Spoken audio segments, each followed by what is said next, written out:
Welcome back to the Daily Nugget, Daily Property Insights. One topic, 20 minutes or less, 7 days a week.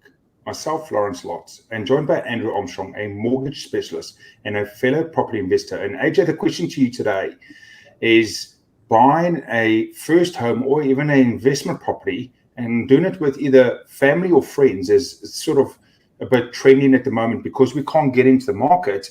We've got to get help from family, friends, or people around us. And what is sort of, not the risks around this, but what is sort of the things that people don't think about or consider when they go into these deals? Yeah. Great topic, actually. So the crux of it, from what I gather, is sort of I've got a 10% deposit.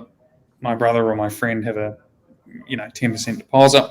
We're pooling our resources, we're pooling our income, and we're going to go and buy a house together.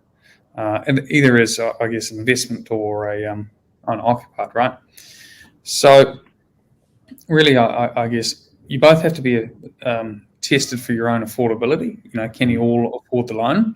And then, are you buying to live in together, or are you buying to rent it out together? So it's just determining what purposes, what your deposit is, how much can you borrow.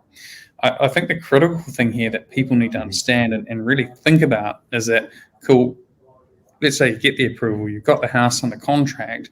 What do you do? How do you own it, firstly? So let's have a chat to your accountant or lawyer, trust company, etc. But it's what happens when you're owning it that is critical. And what I mean by that is that let's say you buy the house and you both go, this is great, we now own an investment property, we're best friends, we're family, this is amazing. We don't need any advice, we don't need to do anything from here, we're just going to own it. 2 years down the track, one of those people have decided that they're either, anything could happen. They could change their job, go self-employed, move overseas, and how does it affect the other person for borrowing? And if that other person then wants to go and get another house, how does it impact them? Life can change. The critical thing here is having some sort of property sharing agreement that will highlight what you're going to be doing in the duration of that ownership and what the rules are of that.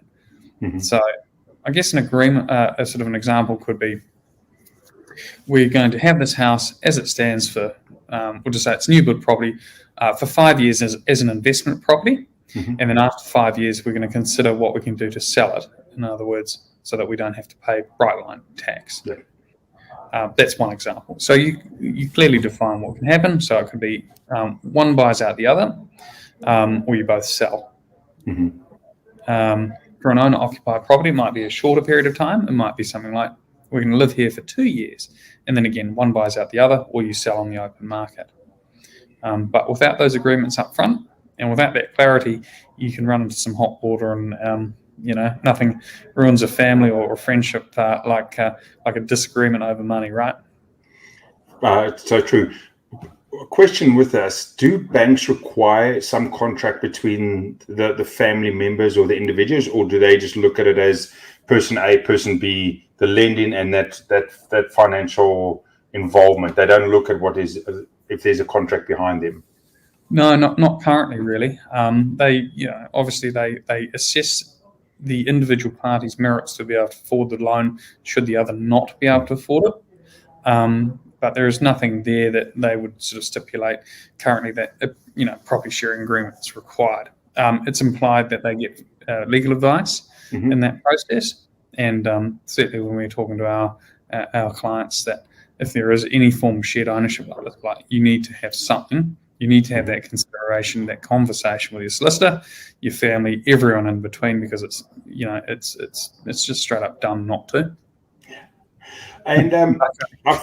And how drastic, when you look about, you said with the application, they look at person A and B and seeing if they can afford the loan as an individual. But don't I go into partnership with my family or friends because I can't afford it by myself? So how strict is that? How strict is it they're looking at between, like, so let's say myself and you buy a property, it's $1 million. Obviously, we both into it for 500,000 ourselves. I come to you because I can afford 500,000. So can you. I can't afford $1 million. That's why I'm not doing it by myself. How strict are they on that review? Yeah, well, obviously with these recent, changes in the way that they assess lending, it's certainly tightened up a wee bit. But in short of it, let's just say you're close friends or family, you're living in the same house together.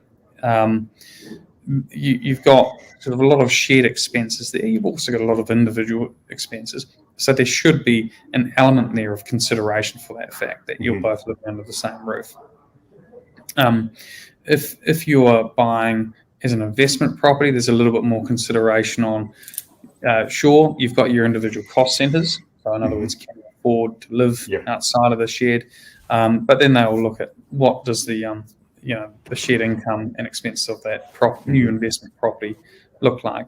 Long and short of it, they're really going to assess your individual's ability to borrow on that investment property in each part. Consider the relationship between the two. I think the key benefit there in the investment space is like who brings what deposit to the party.